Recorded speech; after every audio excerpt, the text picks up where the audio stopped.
YouTube, welcome back to my channel. So today's case is the Yorkshire Ripper. Can I just say thank you to everyone who has newly subscribed, who have watched my videos, who have liked and commented.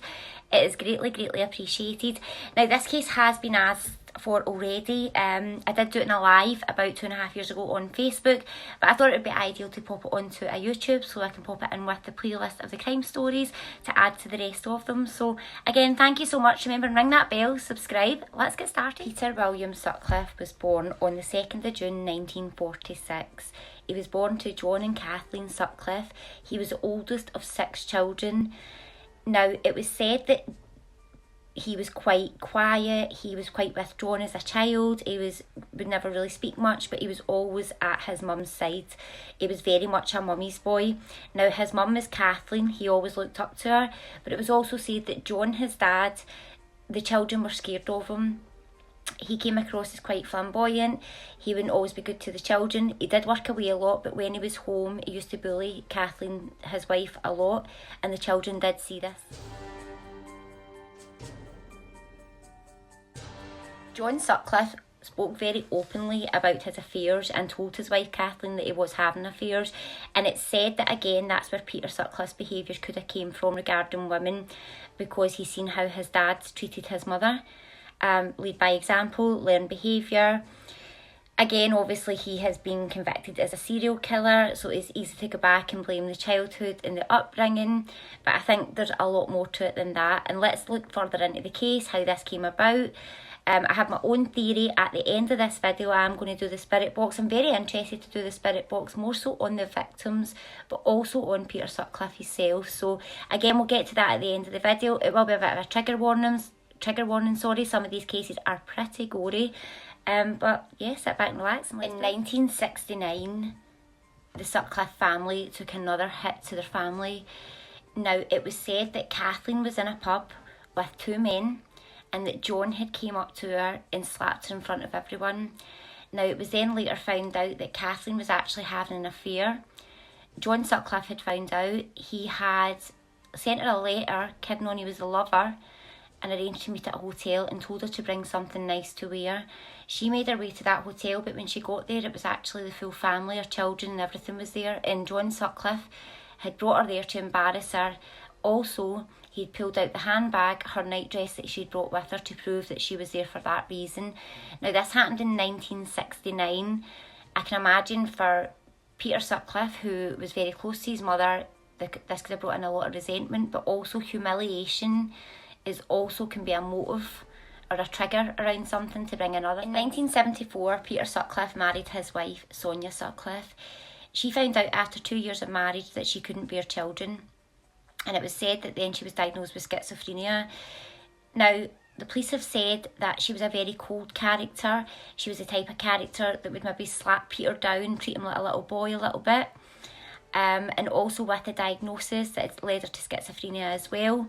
But it was said later on she came out the other end and studied to be a teacher, but it was commented a lot to how cold she was and how emotionless she was at times.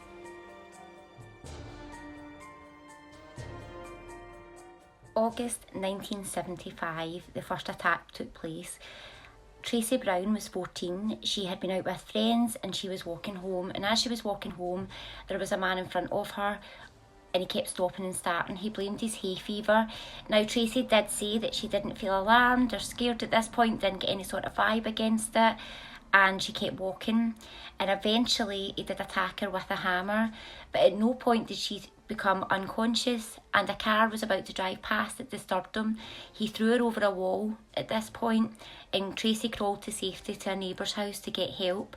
Now when she came out of surgery she was able to tell the police a description of what she had seen and the type of person that it was.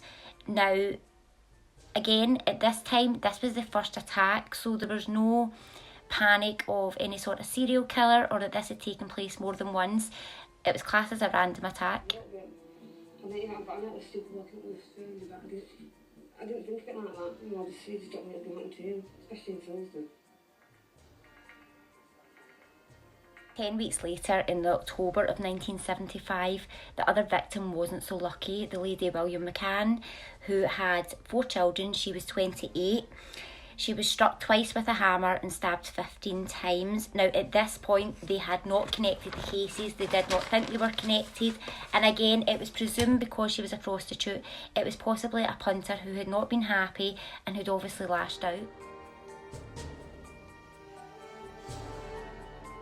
January the 20th, 1976, Emily Jackson, 42.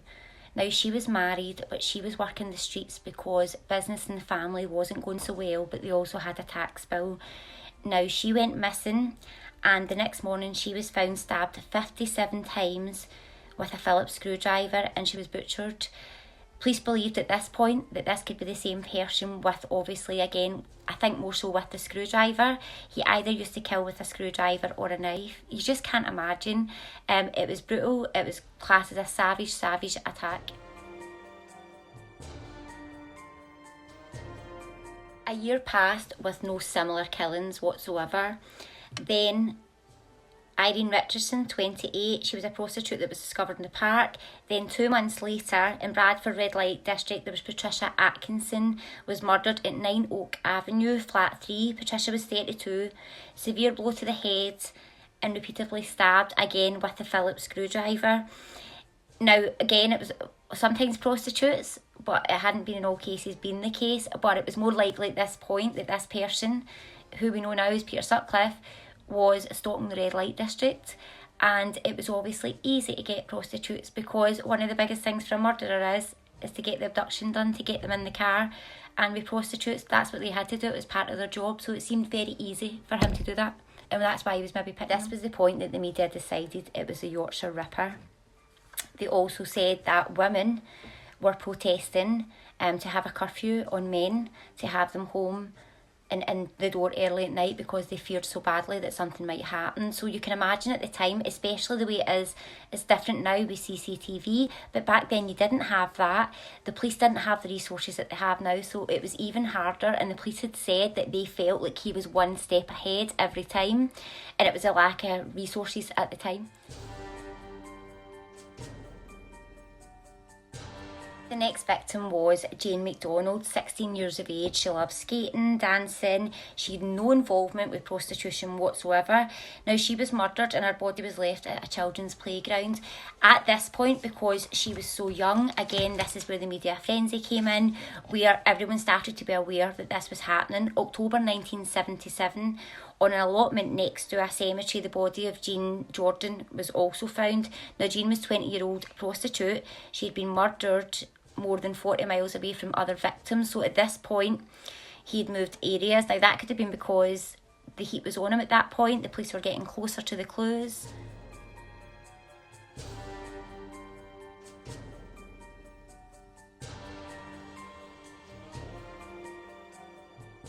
Jean Jordan's murder was the first time that the police actually got a lead on the case, and what had actually happened was, not far from the crime scene, they'd found a handbag, and inside the handbag in the enclosed part was a £5 note, and it was brand new.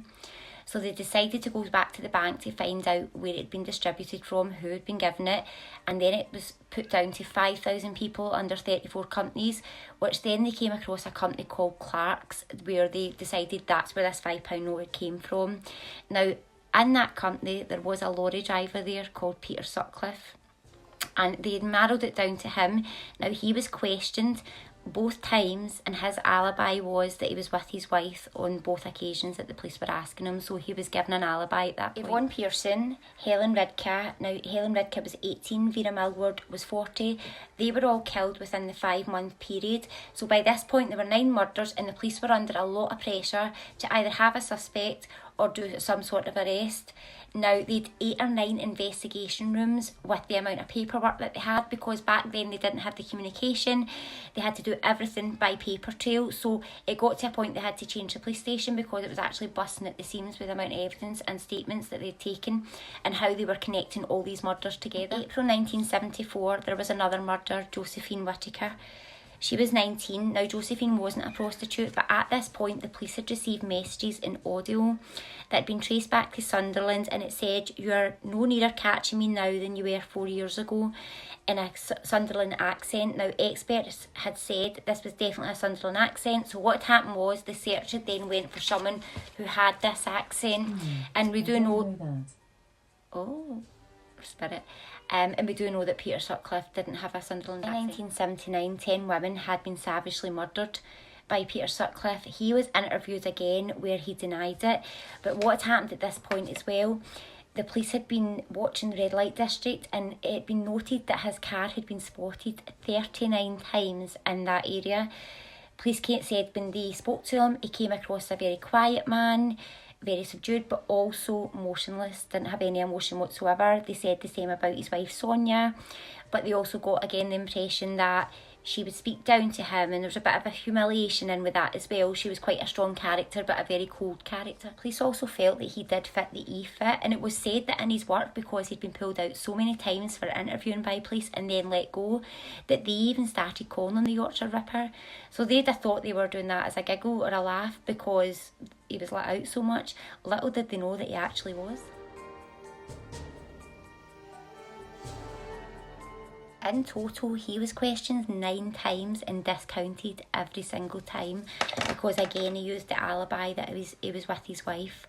The police officer investigating at that point had a very strong indication that it was him, but again, resources back then isn't the way it is now, and they couldn't actually prove it. September 1979, there was a further 2 murders. Neither were prostitutes. Margarine Waltz was a civil servant and Jacqueline Hill was a student. At this point, he was the most wanted man in Britain. Now again, the police couldn't pin it on him, probably down to lack of resources as well, but also the police always did feel that Peter Sutcliffe was one step ahead. Now, in the whole time that he did these murders, they all took place in Yorkshire, apart from 2 that took place in Manchester. So you could see that he was going further afield as the suspicion was rising around himself. Now, for him to be caught, it wasn't caught because of the evidence against the crime cases. January 1981, Sheffield police stopped a vehicle with a male and a female in it, and when they did further checks, they found out that the licence plates were fake. So automatically they were arrested for theft. Now, when they were arrested, they realised it was Peter Sutcliffe that they had. On further investigation, Sheffield police done a little bit more digging, and they actually said to him about the crimes, and he admitted. He sat from the Saturday to the Sunday for 23 hours and admitted every one of his crimes. He said that God made him do it, and God told him to clean up, as in the people who were prostitutes. Now, the police then questioned him and said, "You do know some of these girls weren't prostitutes." He actually said to the detective he thought that too. He said that, in fact, I was thinking that when I had the girl, and he said that he hit her and she was saying, "Please don't do this." And he said, "I looked up to the sky and said to God, she looks innocent." And God said, "Don't question me." He started to blame the voices inside his head and that his beliefs and that God had told him to clear up. His brother actually went to visit him in prison, and brother said to him, "Why did you do it?" And he said, "I was clearing up." So at this point, he was acting like he was mad, but it was overheard in the prison as well that he said, "At least if I act mad, I'll maybe only do 10 years and not 30 years. So I think, again, just my opinion, I think he was acting up. His wife had schizophrenia. He knew exactly the cues and the fit behaviours that would have been had, and I feel that was learned behaviour that played out through trial and court. Side note, when Peter Sutcliffe was arrested on January 1981, he said to the police, could he go and urinate in a bush? Now, the police didn't realise how severe the crime was at the time, so they said that was fine. When they got into the station, they realised who he was and what the crime was, so they went back to the bush, and that's where they found the hammer and the knife. And that's when they went back and questioned Peter Sutcliffe, and he basically said, "I know what you're going to say." And that's when he admitted to all the crimes. Peter Sutcliffe said that he received a message while he was a gravedigger in 1967 from a headstone that sounded like God's voice and told him to clean up the streets. Hence why he said he did what he did. It had been said when he was a gravedigger that items of corpses had went missing. He would make them perform party tricks. Like, he was very light-hearted around death. He wasn't scared of corpses, and he was quite emotionless around the situation. So again, it was another indicator to how easy it would be for someone like him to do what he did. And one of the victims, he actually went back and put a newspaper under her arm just to taunt the police. Like, you can't imagine how cold-hearted someone must be to... Also, they say a murderer does go back to the crime, but to go back to do that just to prove the point and to play jest with the police, basically. In 1969, Peter Sutcliffe had caught his girlfriend cheating, and he said that he was very humiliated by this, and he'd said to her that he'd went to a prostitute to get her back.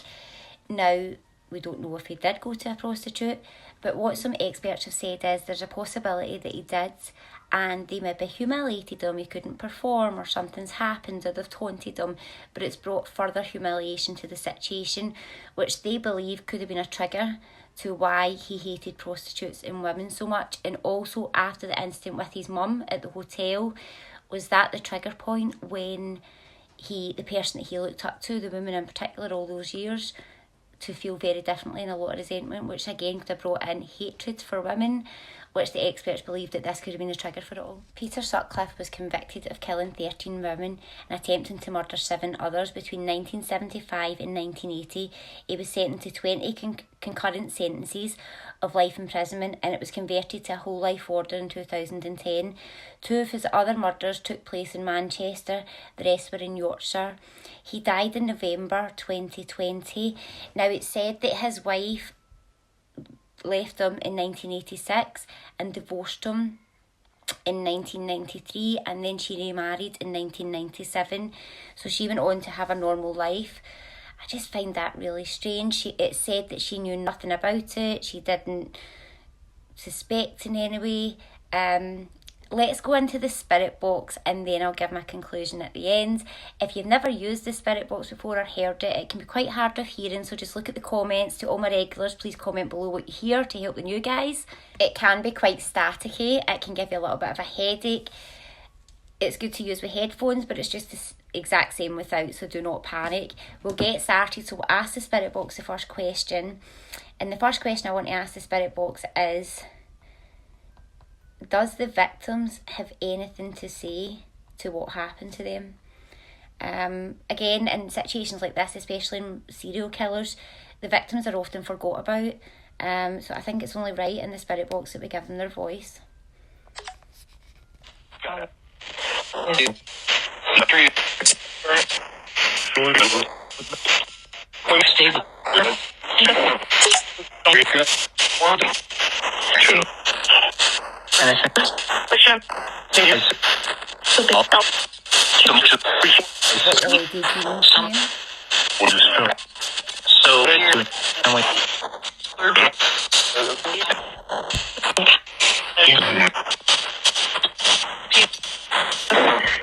Spirit, do you have any messages for us around the victims of Peter Sutcliffe? Is there any more victims that we don't know about? Well, he did it again. He did it again. What did he do again?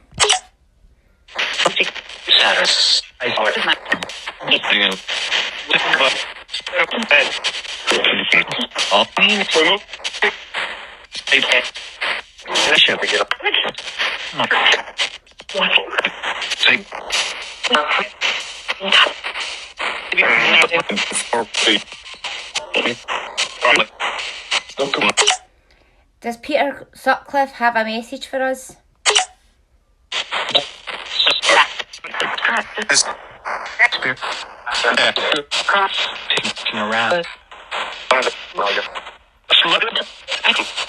Can I ask why you did it?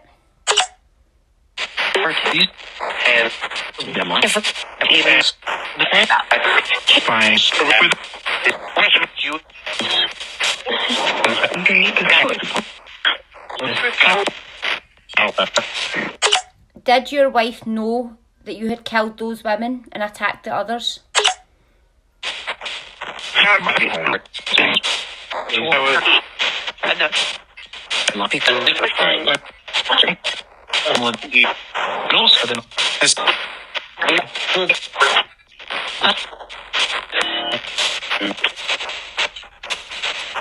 What are the other victims' names?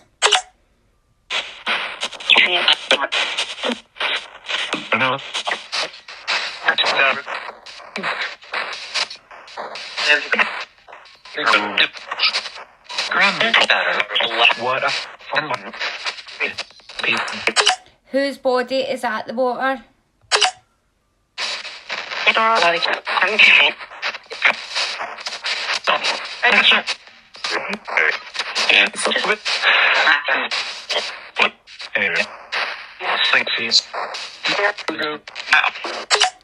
Did a sightseer find the body?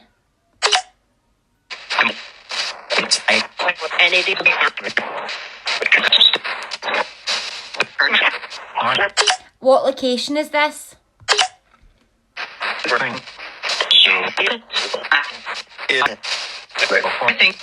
Glasgow.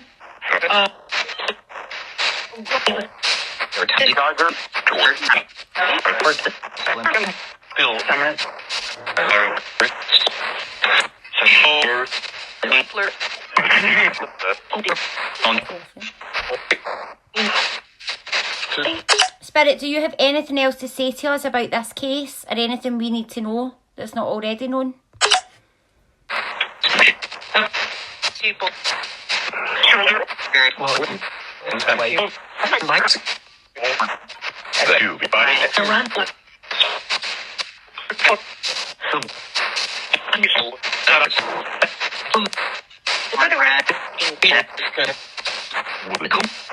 Everything. Never verifying. Somebody's whistling.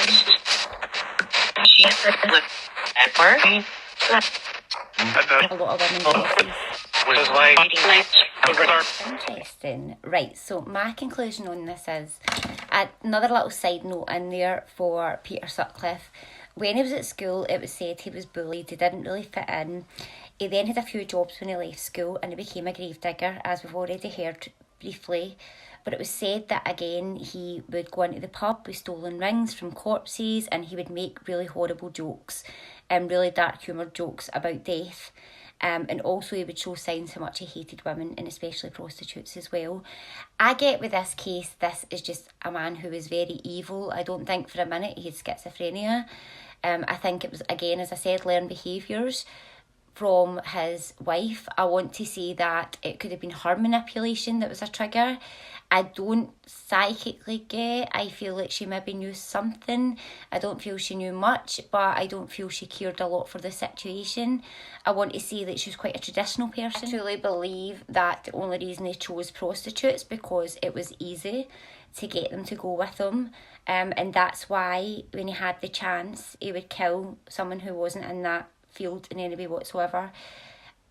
I think he had an obsession with the Ripper, Jack the Ripper, and I think that's where it came from as well. I want to see that his learned behaviours from his dad, and I do feel the triggering point was his mum with the hotel. If you notice, everything happened from that point on. 1969 is when that happened, and even more so when he got married. So whatever was going on with him, even his marriage or his relationship was not fulfilling him, that he was still going out to do this, which I find strange. But again, if she was going through a time that she couldn't have children, it might have been a lot of pressure at home. Yeah, I think he was downright evil. It's a very, very sad case for all the victims involved, unfortunately the ones that have passed, but also the survivors. I can imagine that's impacted their full life. How do you get over something like that? Thank you all for watching. Thank you for staying to the end. It is greatly appreciated. And to all you who subscribe and keep this going. The next case I've not decided on yet, so feel free to comment below if you've got any ideas or anything you want me to take a look at. I'm also on Facebook, Instagram, Christy Readings across there. I do lives 2 or 3 times a week doing free readings, so if you're interested. But again, thank you so much for watching. Stay safe, take care, and I hope you've enjoyed it.